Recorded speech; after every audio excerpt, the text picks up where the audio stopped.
Hi, my name is Monika Jezak.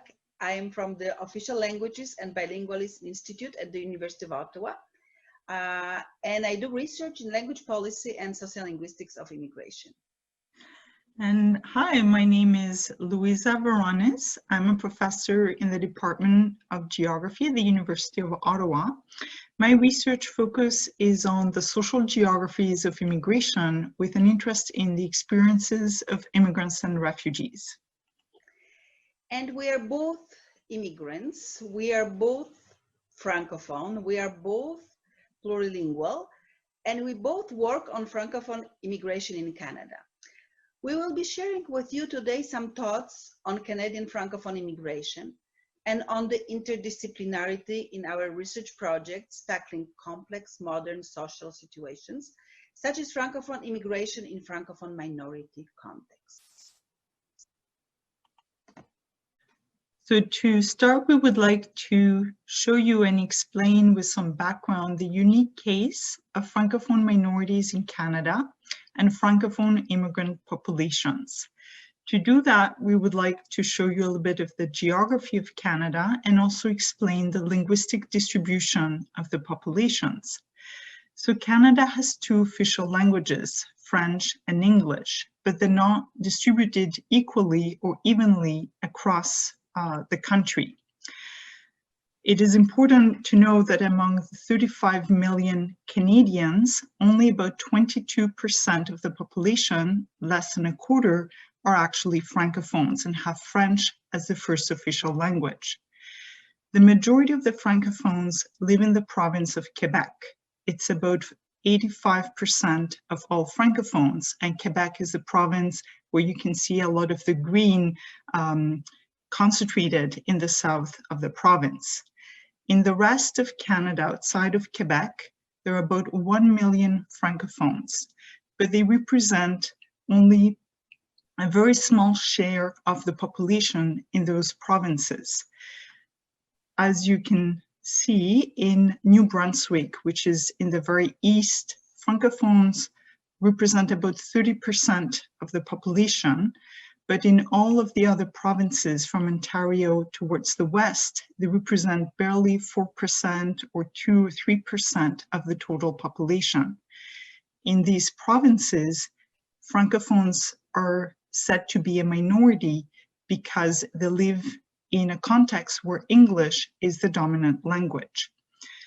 For Canadians, there is a concern with the vitality of the Francophone populations outside of Quebec, because even though their numbers are growing very slowly, their share has been decreasing, and every year or every census, they represent less and less of the population. In order to ensure the vitality of those Francophone communities outside of Quebec, the Canadian government with these communities has decided to allocate a share of the immigration to be specifically Francophone immigrants who will come and join in order to demographically ensure the reproduction of Francophones outside of Quebec. But here again, the percentages are very, very small. Only about 1 to 3% of immigrants are actually Francophone immigrants who settle in these communities. Among all of the Francophone communities outside of Quebec, Ontario has the largest Francophone community, about 600,000 people, but they represent only 4% of the province's population. Among the Francophones in Ontario, about 15% are from an immigration origin.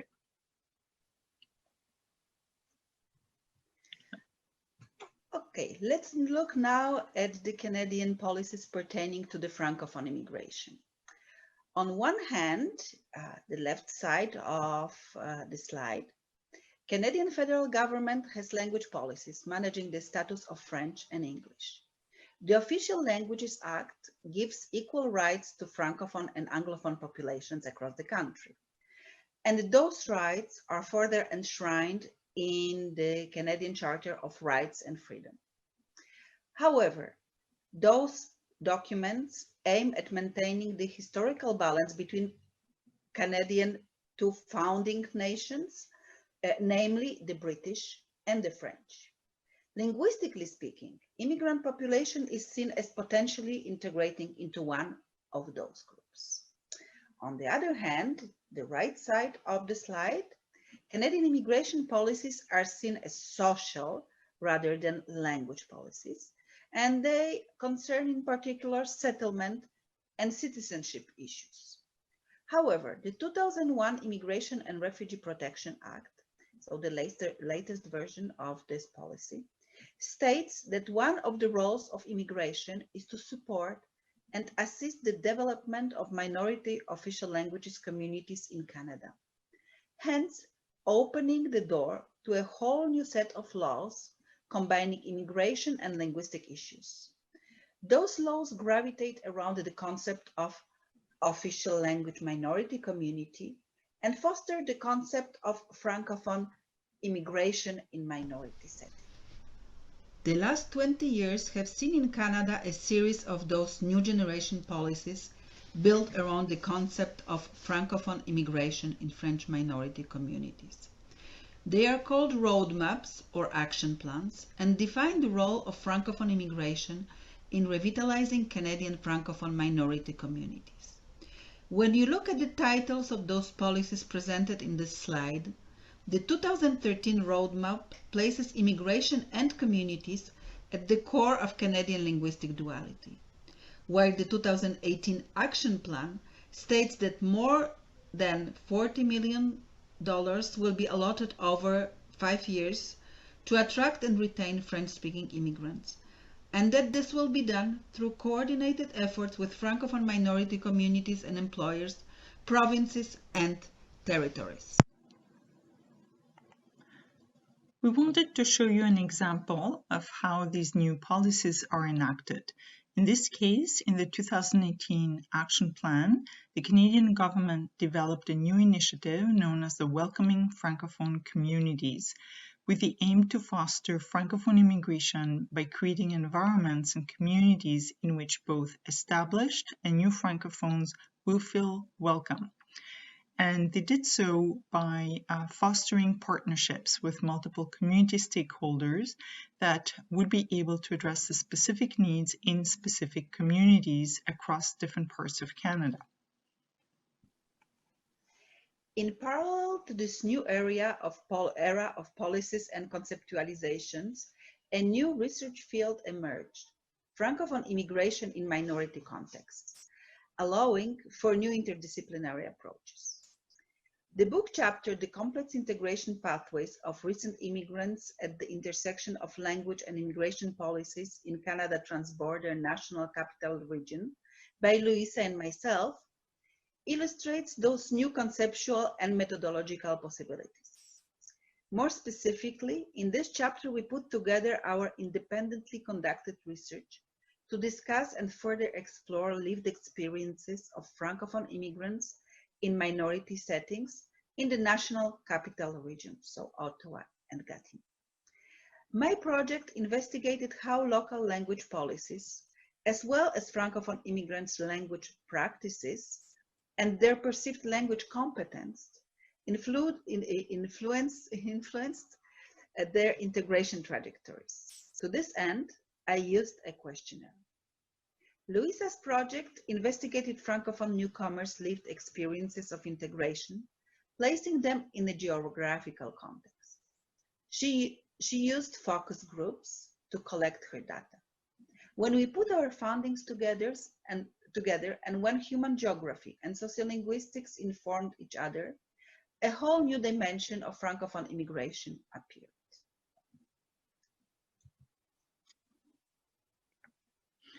So here we wish to illustrate how our respective studies independently yielded specific results that, when interpreted from our specific point of view, gave us one meaning, but once we put them together, they gave us a very different meaning and we could interpret them differently.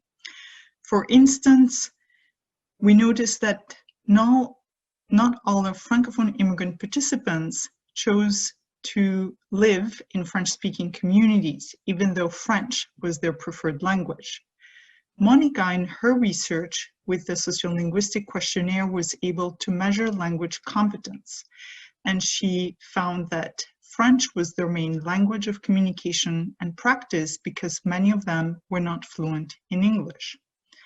In contrast, in my research on the geographical approach to living spaces, that is, where do Francophone immigrants live, settle, and where do they enjoy socializing, we got some new information that gave us a different perspective, seemingly a contradiction, by putting forward linguistic and cultural affinities as being important in the lived experience of Francophone immigrants.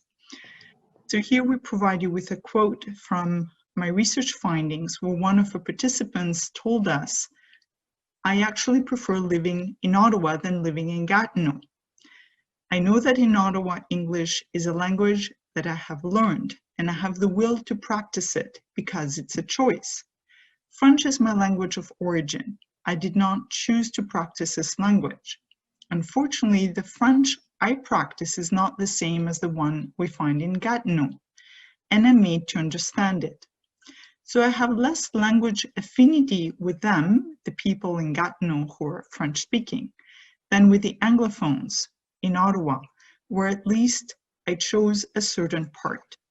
So this person is telling us, even though he speaks French, and in Gatineau they speak French, he doesn't feel an affinity in spite of them speaking the same language.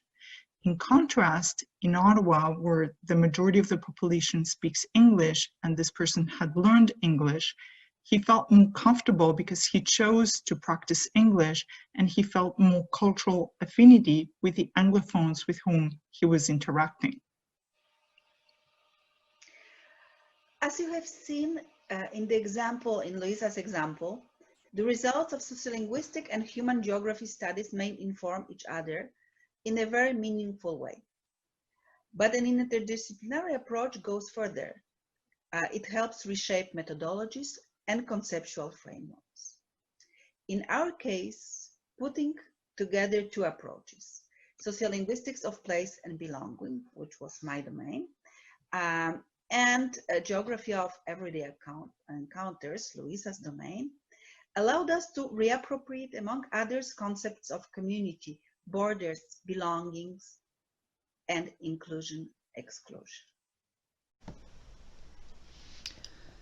In my case, sociolinguistics of place and belonging is a very recent and burgeoning field that uses an array of concepts such as superdiversity or linguistic agency in order to, among others, as you can read on the slide, help understand social dynamics and interactions of linguistically diverse communities, to investigate the effects of language practices and resources on constructing group identities and a sense of belonging, to examine the ways in which specialized power relations are locally constructed and negotiated, or to study processes by which inclusiveness and or exclusiveness through language use is realized.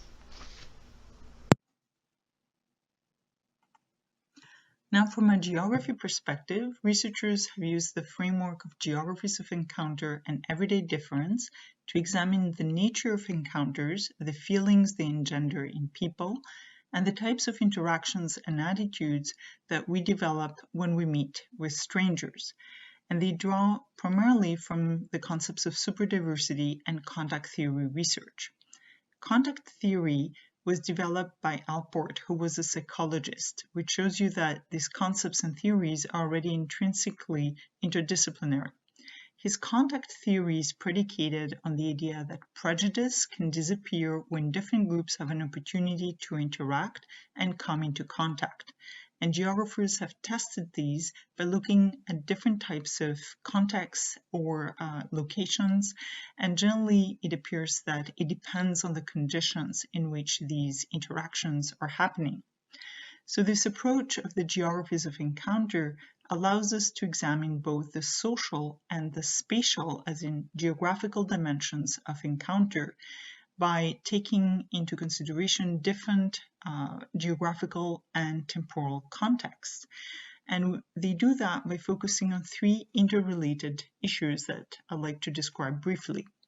First, geographers look at the micro-practices of everyday encounters, that is, the actual experience of encountering by looking at the embodied nature and emplaced material reality of social interactions, including considering the specific features of the places and spaces where these encounters are happening, the time of day, the types and frequency of activities, and also, more especially, the characteristics of the individuals and the groups that are involved. For example, their social class, their ethnicity, their race, their language, their religion, and so on and so forth.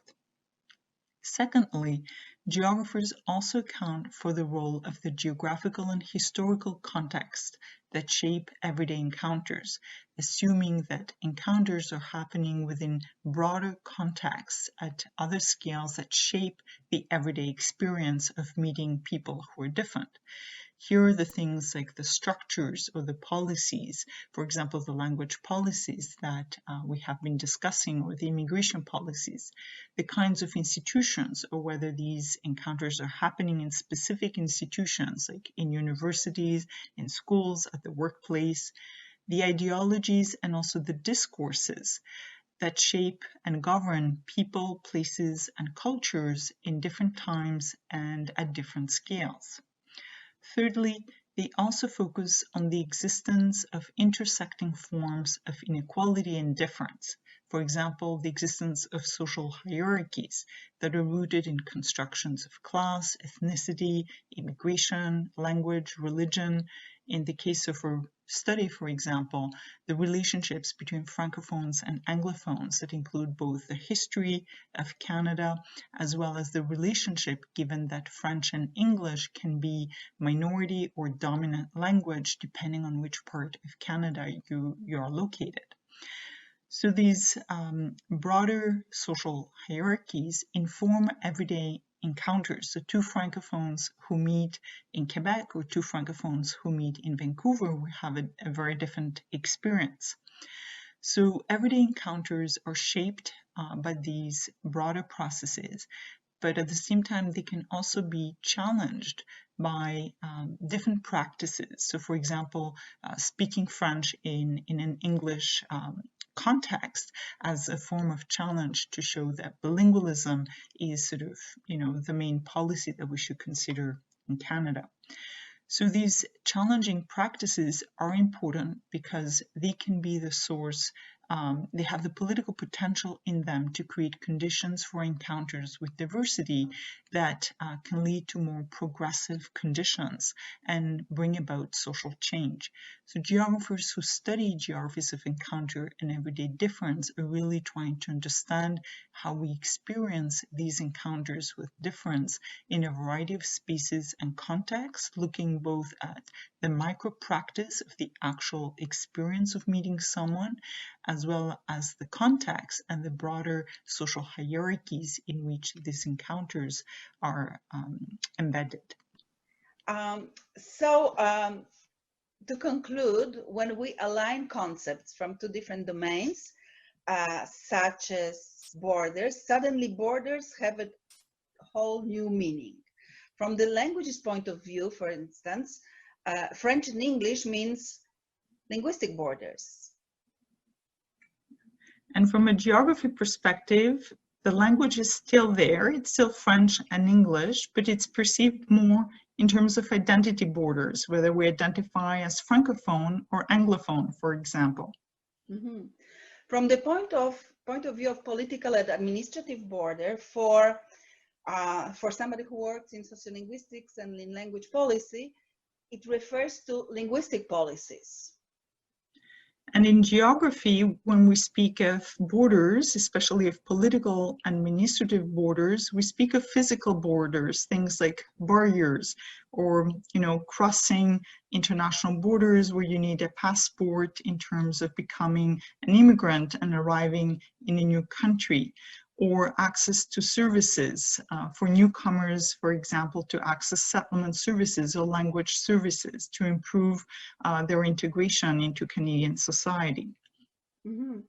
And when we are talking of new and established communities from the sociolinguistic point of view, it would be about sociolinguistic borders. So the concept of contact, of language variety, of different accents. And in geography, we're really determining community borders, especially in terms of inclusion and exclusion, the members, the new citizens, or the established citizens, and who's recognized as either a legal member of the community or a recognized member that we want to have in our community. So I hope you enjoyed this masterclass, and thank you, Luisa, for being here with us. Thank you, Monika, for inviting me to join you in preparing this masterclass, and thank you to everyone for joining us, and I look forward to meeting some of you in the class on Thursday. Thank you. Bye. Bye.